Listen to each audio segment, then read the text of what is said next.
Kenny here with Gardening Simplified. Our little chicks are getting kind of big, so we're going to get to work on a chicken tractor. My little girls and my one boy in there are getting kind of big, and they're really outgrowing this space, so we're going to have to give them some more room. I'm going to build this out of a couple of old chicken house rafters. I'm going to cut them down and modify them, and that'll give me the base for it, and then we'll go from there. The chicken tractor is starting to come together. We've used up a lot of the materials that we've had here on the farm. This down here, let's say these were the trusses from an old chicken house that I had purchased some years ago.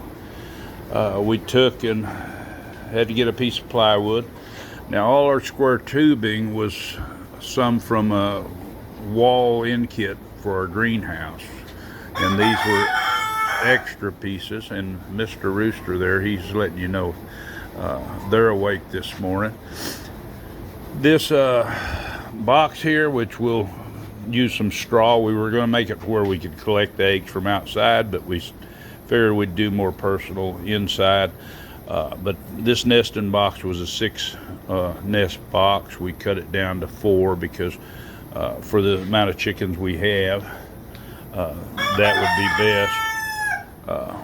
We've got our vent framed. You can see the uprights here. This will be our vent to ventilate this coop.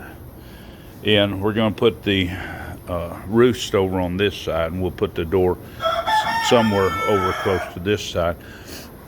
But anyway, we've got everything framed. It's ready to put the roof on. Because we're not but 4 foot, in the gauge of the steel roofing is strong enough, we won't need any extra supports up on the top. Now on our bottom we did run a center support to give extra support, which is plenty enough.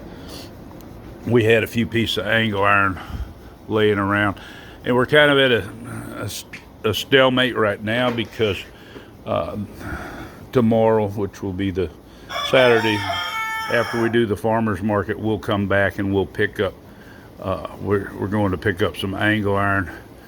We'll need to run another center piece here to support our hardware cloth, and with thinking, which we still have to make a door to come in from here, and a door to come in from to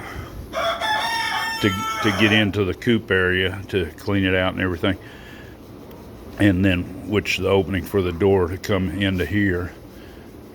And we'll need to make a support wherever we want so we can hang our water and feed, because being this is going to be mobile, we'll need that to be off the ground. Otherwise we're gonna have to pick it up every time, and then we'll make a ramp to go inside. But this is going to be an ongoing structure. Now we did this end here is 4 foot high. We want to give them some room, and this up here is getting close to 6.5 or 7 foot high up there. So that'll give them plenty of room so they can stretch their wings and frolic around, because we want them to have a good time. We built the coop off the ground. That gives them a place to get under as far as shade. If they want to be outside and eat, they can be in the shade there, or which they can go in the coop, in inclement weather. But anyway, this is how far we've got along, and this will be part 1 of the series of building the chicken tractor. If you want to see more of my videos, just hit that subscribe, hit the bell button so you'll be notified. And as always, happy gardening.